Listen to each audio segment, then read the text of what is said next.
የአእላፋት ዝማሬ በገና ዋዜማ በመስቀል አደባባይ እየቀረበ እንዳለ ወደ መድረኩ ሄደህ ዲያቆን ኤኖክ ኃይሌን አንገቱን እንደዚህ ይዘው እንቅ አድርገው የቤተክርስቲያን አገልግሎት ስታገለግሉ ሶስተኛው ሰዎች ሐሳብ ተቃውመው እናንተን ተቃውመው አልችል ሲሉ ሂድን አጀንዳ አላቸው ከጀርባ እንደዚህ ሴራ ተንታኞች አሉ።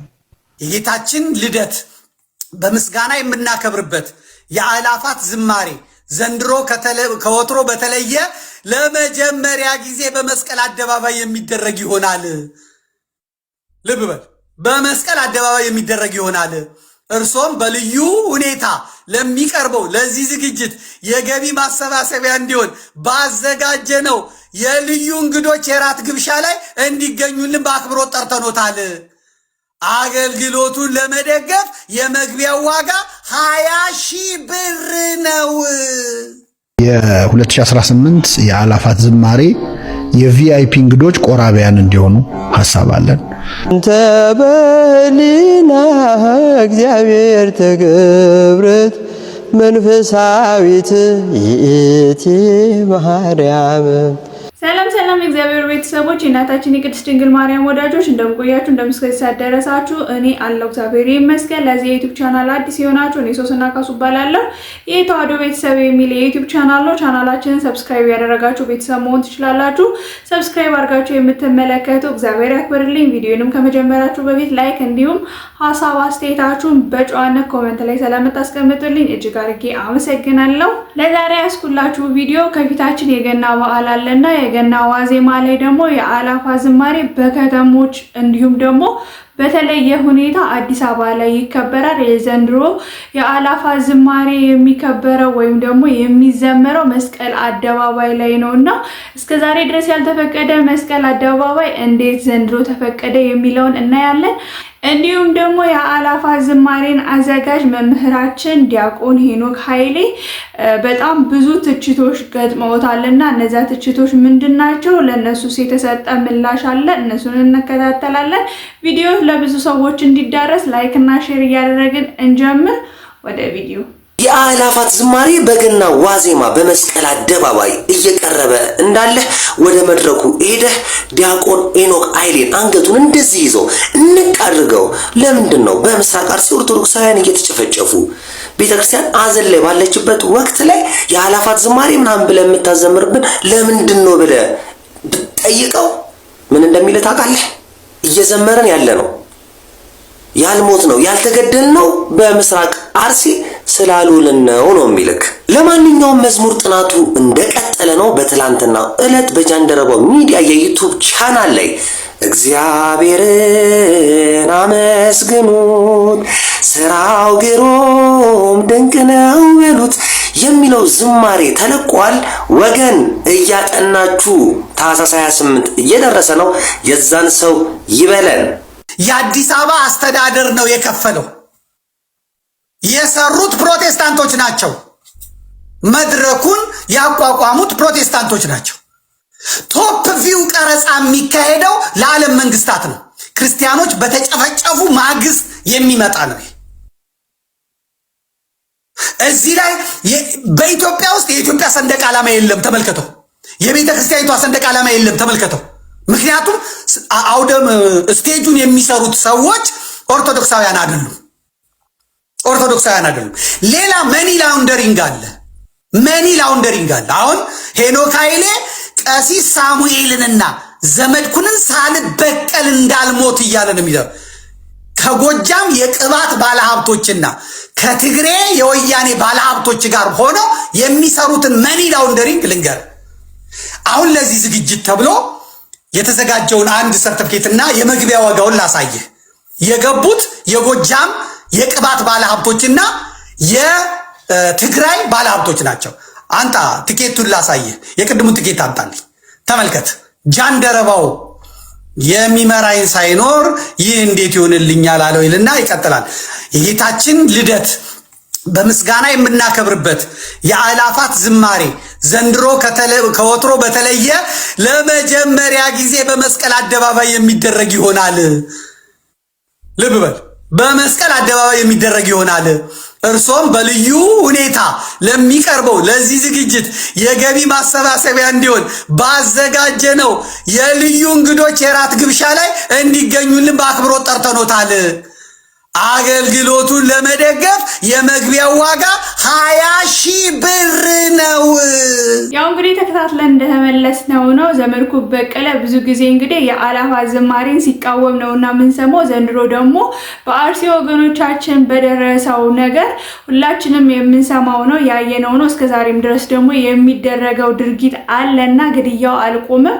የአንድ ቀበሌ ኦርቶዶክሳውያን በጠቅላላ እስከ ማለቅ ድረስ የደረሰበት ነውና የአርሲ ግድያ እንደዛ ባለ ሁኔታ እስከዛሬ ድረስ ያልተፈቀደ መስቀል አደባባይ ዛሬ ላይ ተፈቅዷል። አምና እንኳን መስቀል አደባባይ የራሳችን የሆነ የጥምቀት ማክበሪያ ቦታችን ጃልሜዳ ላይ ራሱ እንዳይደረግ ተደርጎ ቦሌ መድኃኔዓለም ነው የተደረገው። ያም ደግሞ ዘንድሮ የዓለም ሕዝብ እንዲያየው በመስቀል አደባባይ ነጭ ተለብሶ ምንም ነገር እንዳልተፈጠረ ኢትዮጵያ ውስጥ ሊከበር ነው። እና ደግሞ ለምን ተከበረ ወይም ደግሞ መስቀል አደባባይ ለምን ተፈቀደ ማለት እጅግ በጣም የሚያሳዝን ነው። የዘንድሮ የመስቀል አደባባይ አእላፋት ዝማሬ ይለፍ በዘንድሮ ባይካሄድስ ማለት ራሱ በጣም የሚያሳፍር ነው። ምክንያቱም ስንደሰት ብቻ አይደለም እግዚአብሔርን የምናመሰግነው ሲደላን ወይ የሆነ ነገር ሲሆን ሲሞላልን አይደለምና በችግር ውስጥም ቢሆን እግዚአብሔርን ማመስገን አለብን ብዬ አስባለሁ። ነገር ግን እንዴት ሆኖ ነው መከበር ያለበት? ምን አይነትስ መዝሙሮች መዘመር አለበት? የዓለም ሕዝብ ነውና የሚያየው። ይሄንን ተጠቅመን ድምጽ መሆን አለብን፣ ግዴታ ነው። ይሄንን ደግሞ ዘጋጁ መምህራችን ዲያቆን ሄኖክ ኃይሌ ሳያስብበት ቀርቶ አይመስለኝም። ዘመድኩን በቀለ እንደተናገረው ነጭ ብቻ እንዲለበስ ነው የተፈቀደው ተብሏልና ያ ነገር ጥቁር ቢለበስ እጅግ በጣም ደስ ይለኛል። ምክንያቱም እዚህ ጋር እንደምንመለከተው የሐዋሳ ቅድስት ሥላሴ ካቴድራል ዘማሪዎች ናቸውና እንደዚህ ጥቁር ለብሰው ለአርሲ ኦርቶዶክሳውያን ድምጽ እየሆኑ እዛም ላይም ደግሞ መስቀል አደባባይ ጥቁር ተለብሶ እነሱን የሚያስታውሱ መዝሙሮች እስካሁን ድረስ የተለቀቁት መዝሙሮች ላይ ሐዘንን የሚገልጹ የአርሲ ኦርቶዶክሳውያንን የሚገልጹ መዝሙሮች የሉምና ከዚህ በኋላ ሊለቀቅ ይችላል። ብዙ ጊዜ አለንና እሱን የምናይ ይሆናል። ነገር ግን እንደነዚህ ተሆኑ ቢከበር ባይኔ። ዘመድኩን በቀለ ሲናገር እንደሰማነው ደግሞ የአእላፋት ዝማሬ ላይ የቪአይፒ እንግዶች 20,000 ብር ከፍለው የእራት ግብዣ ሁሉ አለና የገና በዓል ዋዜማ ጾም ነውና በጾም ላይ የ20,000 ብር ቪአይፒ ምን አይነት እንደሆነ አላቅም። እውነት ይሁን ውሸት ይሁን የምናየው ይሆናል። ነገር ግን ዲያቆን ሄኖክ ኃይሌ ለቪአይፒ እንግዶች ምን እንደሚል ሰምተን እንመለስ። የ2018 የአእላፋት ዝማሬ የቪአይፒ እንግዶች ቆራቢያን እንዲሆኑ ሐሳብ አለን። ብዙ ምዕመናን ስጋውን ደግሞ እንዲቀበሉ መቀበል የሚችሉ ሰዎች ተዘጋጅተው ያሉ፣ የሌሉትም ደግሞ የንስሐ ትምህርት እንዲያገኙ ቀድሞ እየተሰራ ያለ ስራ አለ። በጃን መጥምቁ ዮሐንስ የሚባል በኢትዮጵያ ጃንደረባ ትውልድ ውስጥ ያለ ክፍል ይህን እየሰራ ነው። አያይዞ ብዙ ጥሩ ስራዎች እየሰሩ ነው። የቅዳሴ ተሰጥኦ ትምህርት አሁን ይጀመራል በዩቲዩብ። ስለዚህ ያ ቀን የአእላፋት ቅዳሴም ሆኖ በስክሪን ላይ ተሰጥኦውን እያየ ሰው እያነበበ አስቀድሶ ቆርቦ ዶሮ በመስራት የሚያልፈውን ጊዜ ቅድም እንዳነሳሳ ነው ሰው ራሱን በመስራት እንዲያሳልፈው። ሌላው ቀርቶ ቤት የሚያገለግሉ የቤት ውስጥ እህቶቻችንንም ጭምር ይዞ ተመቶ በቃ በጌታ ልደት ማሳለፍ ሰባ ሰገልን ሆኖ እረኞችን ሆኖ ከመላእክት ጋር በመዘመር የሚያልፍበት ክብረ በዓል እንዲሆን ሐሳብ አለ። እንግዲህ መነሻው መድረሻው እግዚአብሔር ቢፈቅድ ይህን ይመስላል። ያው እንግዲህ ሰምተን እንደተመለስነው ነው። አዘጋጅና የሐሳቡ ባለቤት መምህራችን ዲያቆን ሄኖክ ኃይሌ የቪአይፒ እንግዶች ምን እንደሆኑ ተናግረዋልና ዘመድኩን በቀለ 20,000 ብር ተከፍሎ የእራት ግብዣ ነው ያለው። ነገር ግን ዲያቆን ሄኖክ ኃይሌ የ20,000 ብር ግብዣ የሚለው ነገር ሳይሆን የቪአይፒ እንግዶች ቆራቢያን ናቸው ነው እና ያለ የማን ይሆን ትክክል የሚለው እንግዲህ በቅርቡ የምናየው ነው። ወደ ቀጣይ ቪዲዮዎች እንለፍ። የአእላፋት ዝማሬ እኮ የኛ የአርሲዎችም ነው፣ የሁላችንም ኦርቶዶክሳውያን ጉዳይ ነው። ግን በቃ የዘንድሮ የአእላፋት ዝማሬ የኛ የአርሲ ኦርቶዶክሳውያንን ግድያ የሚዘክር ምን ያህል የኢትዮጵያ ኦርቶዶክስ ተዋሕዶ ቤተክርስቲያን በተለይ በአርሲ እየተሰደደች እንዳለ የሚዘክር ፕሮግራም እናድርገው። ለብዙ ጊዜ መስቀል አደባባይ አልተፈቀደም። ዛሬ ግን የአርሲ ኦርቶዶክሳውያንን ጩኸት ለመሸፈን ነገሩን ወደ ፖለቲካ ወስደውት ዛሬ መስቀል አደባባይ ሲፈቀድ ለምን ብሎ መጠየቅ ያስፈልጋል። ፈቀዱ እኮ ጥሩ ነው፣ በጣም ደስ ይላል። ግን ይሄን አጋጣሚ የኛ የአርሲ ኦርቶዶክሳውያንን ግፍና ሰቀቋ በደል የኢትዮጵያ ኦርቶዶክስ ተዋሕዶ ቤተክርስቲያን ምን ያህል ስደት ላይ ስቃይ ላይ በተለይ በዚህ ዘመን እንዳለች ይህንን ማሳየት የሚቻልበት እድል አሁን ነው። እሱንም ደግሞ እንዴት ነው የምናደርገው? ኦርቶዶክሳዊ ሁሉም ማለት ነው ወደ ቦታው ወደ አላፋ ዝማሬ ወደሚዘጋጅበት ቦታው ሲሄድ ከላይ ነጠላውን ለብሶ ከስር ደግሞ ጥቁሩን አድርጎ ይሄዳል። ከዛ ቤተክርስቲያን እዛው ቦታው ላይ ቅጥር ግቢ የዝግጅቱ ቦታ ላይ ሲደርስ ግን ያንን ነጠላውን የለበሰውን ነጠላው ነጩን አውልቆ በጥቁር ማሳለፍ ይቻላል። ይሄም አስቀድሞ የሆነው ምንድነው? እንደሚታወቀው ጥቁር መልበስ ስለሚያሳስር ጩኸታችንን ሳንጮህ እንዳንታሰር ይሄንን አስቀድመን ብናደርግ ጥሩ ነው ለማለት ነው። ዛሬም እየተገደሉ ነው። ዛሬም እየተሰደድን ነው። ዛሬም እየሞትን ነው። ነገ እኔም ይሄንን ቮይስ እንኳን ለማስቀመጥ ይሄንን ቪዲዮ ለማስቀመጥ እንኳን አልችልም፣ ምናልባትም ተረኛ ስለመሆን ማለት ነው። ስለዚህ እባካችሁ የሰሞኑ የአንድ ቀን የአንድ ሳምንት የሁለት ሳምንት የሚዲያ ጫጫታ ብቻ ታደርጉት። በጣም የሚያሳዝነው ብዙ ሰው ፕሮፋይሉን እንኳን ቀይሯል። ያቺ ህፃናት ታሳዝናችሁ፣ ያ እግሩን የተቆረጠ ህፃን ያሳዝናችሁ። ያሳዝናል። እግዚአብሔር ልብ ይስጠን።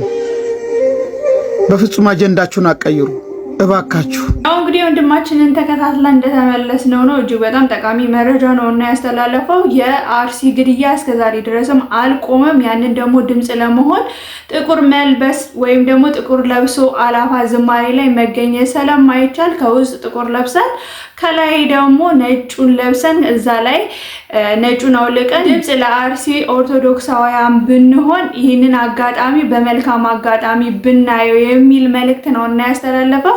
እጅግ በጣም ትክክለኛ መልእክት ነው። ምክንያቱም በስፋት ነውና ሚዲያዎች የሚዘግቡት ያንን ነገር ደግሞ ነጭ ተለብሶ የአላፋ ዝማሬ ምንም ነገር ኢትዮጵያ ውስጥ እንደሌለ ተደርጎ ሲከበር ዓለም የአርሲን ግድያ የሚባለውን ነገር በጠቅላላ ውሸት አድርጎ ነውና የሚያየው። ያንን ነገር ደግሞ በዚህ አይነት ሁኔታ ብንቀይረው እጅግ በጣም ትክክለኛ መንገድ ነው ብዬ አስባለሁ። ዲያቆን ሄኖክ ኃይሌም ደግሞ በዚህ ጉዳይ ላይ ብዙ ትችቶች ተነስተውበታል። ስለ አርሲ ደግሞ ድምጽ የሆነበት ቪዲዮ አለ። እሱን ደግሞ ተከታትለን እንመለስ። ሰሞኑን እዚህ ምስራቅ አርሲ ላይ የታረዱ ወንድሞቻችን ካህናት፣ ከዛ በፊት ሀገራችን ጅማ ላይ ሻሸመኔ ላይ ወደ ኋላ ከሄድን እዛ ሊቢያ በረሃ ላይ ትዝ አይላችሁ? ተንበርክከው አሸዋ ዳር ተንበርክከው እያየናቸው ያን ብርቱካናማ ቱታ ለብሰው እንዴት ሆኖ የሆነ መጨረሻቸው አሁንም ብርቱካናማ እንደለበሱ ናቸው። እኔ አላየኋቸውም፣ ቅዱስ ዮሐንስ ግን አያቸው። ዮሐንስ ራዕይ ምዕራፍ 6 ከቁጥር 10 ላይ ስለ ክርስቶስ መስክረው የታረዱትን ነፍሳት አየኋቸው ይላል። አምስተኛው ማህተም ሲፈታ ስለ ክርስቶስ መስክረው የሞቱትን የታረዱትን ሰማዕታት አየኋቸዋል፣ አይቷቸዋል። የሊቢያዎቹን ሰማዕታት ዮሐንስ አይቷቸዋል። የአርሲውን፣ የሻሸመኔውን፣ የጅማውን፣ ግብጽ የታረዱትን፣ ኢራቅ ውስጥ ሊባኖስ ውስጥ የታረዱትን ክርስቲያኖች ዮሐንስ አያቸው። አቤቱ የሰራዊት ጌታ እግዚአብሔር ሆይ እስከ መቼ ድረስ አትፈርድም? ደማችንስ እስከ መቼ ድረስ ይፈሳል? እስከ መቼ አትበቀልም ሲሉ አየኋቸው። ከሞቱ በኋላ የታረዱ ናቸው፣ ሞተዋል። ጠየቁ፣ የሰራዊት ጌታ ሆይ ደማችን በምድር ላይ እስከ መቼ ይፈሳል? እንደነርሱ የሚታረዱ የሌሎች ወንድሞቻቸው የሰማዕታት ቁጥር እስኪሞላ ድረስ ለጥቂት ጊዜ እንዲያርፉ ተባለላቸው። የክርስቲያኖችን በግፍ ሰማዕትነት መቀበል ለማስቆም ኃላፊነት ላይ ያላችሁ የተለያየ የመንግስትም ይሁን በስፍራው ስልጣን ላይ ያላችሁ ሰዎች እግዚአብሔር አምላካችን ሰማዕታቱን በክብር ያሳርፍልን። እንደዚሁም በጸጥታ ስጋት በመከራ ላይ ያሉ ወንድም እህቶቻችንን እግዚአብሔር በቸርነቱ ይጠብቅልን። ለቅድስት ቤተክርስቲያንም የሰማዕታቱን ደም ምክንያት አድርጎ የእነሱን የሰማዕትነት ፍጻሜ የመከራ ፍጻሜ እንዲያደርግልን የእርሱ ቅዱስ ፈቃድ ይሁንልን። ይህንን ድምፅ የምትሰሙ እንዲህ ያለውን መከራና የክርስቲያኖችን በግፍ ሰማዕትነት መቀበል ለማስቆም ኃላፊነት ላይ ያላችሁ የተለያየ የመንግስትም ይሁን በስፍራው ስልጣን ላይ ያላችሁ ሰዎች የሚገባችሁን ኃላፊነት እንድትወጡ በዚህ አጋጣሚ እንጠይቃለን። በየስፍራው መከራ እየተቀበሉ ያሉ አባቶቻችን፣ ወንድሞቻችን፣ እህቶቻችን፣ ሕፃናትም ጭምር ሰማዕትነትን እየተቀበሉ ያለበት ጊዜ ነው። እግዚአብሔር ይህን ክፉ ጊዜ በቸርነቱ ያሳልፍልን፣ የሰማዕታቱን በረከት ያሳድርብን። እግዚአብሔር ይስጥልን። ያው እንግዲህ ተከታትለን እንደተመለስነው ነው መምህር ዲያቆን ሄኖክ ኃይሌ ስለ አርሲ ኦርቶዶክሳውያን እንዲህ ብሎ ድምፅ ሆኖ ነበረ። አሁን ላይ ደግሞ የአላፋ ዝማሬ እንዴት ይካሄዳል እሱ ነውና አዘጋጁ እንዴት ያዘጋጃል የዘንድሮውንስ ቢያልፈው እየተባለ ነውና የሱን ደግሞ ምላሾች ሰምተን እንመለስ። ቤተክርስቲያን ላይ መከራ ሲመጣ የአገልግሎት ማቆም ሐሳብ ያለው ሰው አለ። አሁን ምን ስብከት ነው? አሁን በዚህ ጊዜ ቤተክርስቲያን ስደት ላይ ሆና የምን ስብከት ነው የሚል ሰው አለ። በጣም የሚገርመው ፊልጶስ ወደ ጃንደረባው ከመምጣቱ በፊት የነበረው የት ነው ብያቸዋለሁ? የት ነው የነበረው? ሰማሪያ። ሰማሪያ የሄደው ለምንድን ነው? ከየት ነው የመጣው? ከኢየሩሳሌም። ከኢየሩሳሌም በምን ምክንያት ነው የመጣው? አቤት። አይ በምን ምክንያት ወጡ? ክርስቲያኖች በምን ምክንያት ተሰደዱ? ቅዱስ እስጢፋኖስ ምን ስላለ? ስለዚህ በስደት ነው የወጣው። ጃንደረባውን ሲያገኘው ግን ስለዚህ ጉዳይ ያነሳው ነገር አለ የለም። ለምን መሰላቸው የምንለው? ሐዋርያት ሥራ ምዕራፍ 7 ላይ በቤተ ክርስቲያን ታላቅ ስደት ሆነ፣ የተበተኑት ሁሉ ወንጌልን እየሰበኩ ዞሩ ነው የሚለው። እስኪ በሉ በቤተ ክርስቲያን ታላቅ ስደት ሆነ። ታሪኩ የሚጀምረው ቤተ ክርስቲያን ስደት ላይ ነች። ክርስቲያኖች እየተገደሉ ነው። የዛኔ የተገደለባቸው የተሳደዱ ክርስቲያኖች ሁሉ ወንጌል እየሰበኩ ዞሩ ይላል። ቤተ ክርስቲያን ላይ መከራ ሲመጣ የአገልግሎት ማቆም ሐሳብ ያለው ሰው አለ። አሁን ምን ስብከት ነው? አሁን በዚህ ጊዜ ቤተ ክርስቲያን ስደት ላይ ሆና የምን ስብከት ነው የሚል ሰው አለ። የምን መዝሙር ነው የሚል አላሉ። ቤተ ክርስቲያን ስደት ላይ ሆና ሲሰብኩ ነበር። አንድ ሁለተኛ ጃንደረባውን ሲያገኘው ችግር አላወራለት። አሁን ጃንደረባው ሲያነብ ሲያገኝ ምንድነው የምታነበው? አይ ትንቢተ ኢሳይያስ። አይ ምን አንተ እንደ በግ ለመታረድ ተነዳ ትላለህ? አሁን የእኔ ጓደኛ አብሮ አደጌ እስጢፋኖስ የሚባል በድንጋይ ቀጥቅጠው ጣሉት ቢለው ጃንደረባው እነሆ ኃይላን ሰረገላውን ቶሎ አፍጥኑት ነው የሚለው አይደል? ገና ባላመነው ነገር ሪስክ መስማት አይፈልግም። ስለ መከራ አላወራለት። ለምን መሰላችሁ ይሄንን የምለው? አንዳንዴ ቤተክርስቲያን ምዕመናን ተስፋ እስኪቆርጡ ድረስ የሆነ ችግር ሲፈጠር ችግሩን ማጋነን ላይ በጣም ጎበዞች ነው። በጣም ጎበዞች ነው። ምን አሁን ቤተክርስቲያን ስደት ላይ ናት። ምን መዝሙር ምን ያስፈልጋል? ስብከት ምን ያስፈልጋል? ህንጻ ቢሰራ ምን ዋጋ አለው? እዛ ክርስቲያኖች እየተገደሉ። አዎ የሞቱ ሰማዕታት የሆኑ ነው በረከታቸው ይደረብን። ግን ስብከቱ አይቆምም፣ አገልግሎቱ አይቆምም። እንደውም ክርስቲያኖች የሰማዕትነትን ዘመን የቀደሙት ክርስቲያኖች ዘመነ ሰማዕታትን ለአገልግሎት ነው የተጠቀሙበት። ስለ ቤተክርስቲያን ችግር ማውራት በጣም አገልግሎት የሚመስለን ሰዎች አሉ። አሁን ሚዲያውን ብትከፍቱ ዩቲዩብ ላይ ብትገቡ የኔ አይነቱ አገልጋይ አብዛኛው ስለ ቤተክርስቲያን ችግር በጣም ያወራል። ምዕመናን በጣም እኮ አሳዛኝ ዘመን ላይ ነው የደረስነው። ከፓትርያርኩ አንስቶ ጳጳሳቱ ምን አንድ ሰው የለም እኮ ዛሬ እንደዚህ እየተደረገ ነው ብያውን እኔ አንድ ሚዲያ ላይ ወጥቼ ብናገር አንተ የተዋህዶ እንቁ እንደው እንዳንተ አይነት ሶስት ቢገኝ እቺ ሀገር የተበደረሰች የሚለኝ ሰው አላጣም። ግን ያወራሁት ችግር ነው። ውሃውስ ቤተክርስቲያን እናታችን ነች አይደለች? እናት አይደለች? እናታችሁ ብትታመም ጎረቤት ሄዳችሁ የሷ እኮ በሽታ እኮ ብላችሁ ታወራላችሁ? ብትችሉ መድኃኒት ትገዛላችሁ፣ ካልቻላችሁ በሩን ዘግታችሁ ቁስሏን ትሸፍኑታላችሁ፣ ህመሟን ትደብቃላችሁ። እምነባህ ብለን አይደል የምንገባው? እናታችን እኮ ነች ቤተክርስቲያን። የእናትን ችግር ለምንድን ነው አደባባይ ላይ ወጥተምታው?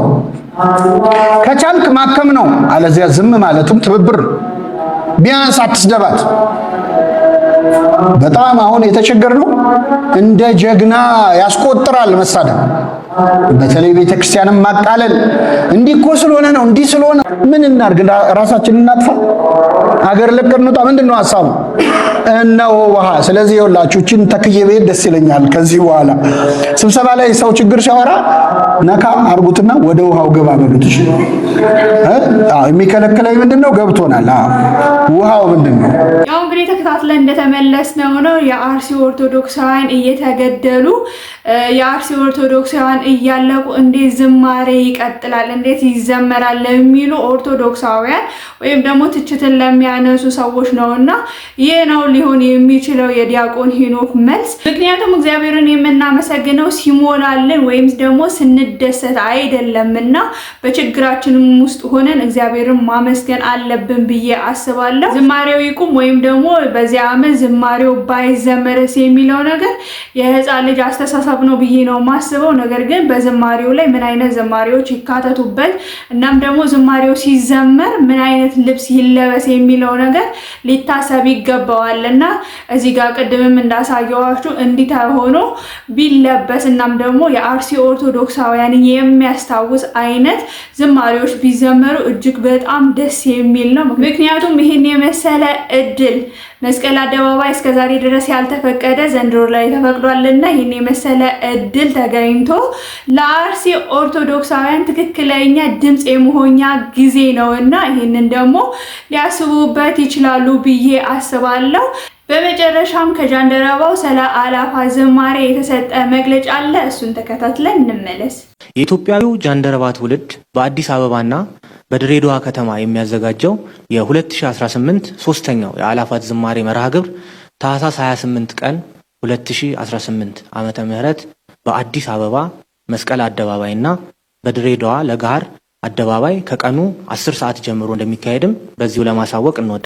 ያው እንግዲህ መግለጫውን ሰምተን እንደተመለስነው ነው። ብዙዎቹን ከሌላ ቦታ ሰምታችሁ ሊሆን ይችላልና መስቀል አደባባይ ነው አይደለም የሚለው አዎ መስቀል አደባባይ ላይ ነውና የሚካሄደው። መስቀል አደባባይ ላይ ደግሞ ሲካሄድ ነጭ ተለብሶ ነውና የሚካሄደው። ነጭ ተለብሰው ከመሄድ ይልቅ የአርሲ ወጣት ወንድማችን እንደተናገረው ከስር ጥቁር ለብሰን ከላይ ነጭ ለብሰን እዛ ላይ ለአርሲ ኦርቶዶክሳውያን ድምጽ መሆን አለብን ብሏልና ይህንንም ደግሞ የጃንደረባው አባላት የሆኑ አዘጋጁ የሆኑት ይህንን ነገር ማሰብ አለባቸው ብዬ አስባለሁ። ለዛሬ ያዘጋጀሁላችሁ ቪዲዮዎች እነዚህን ይመስላሉ።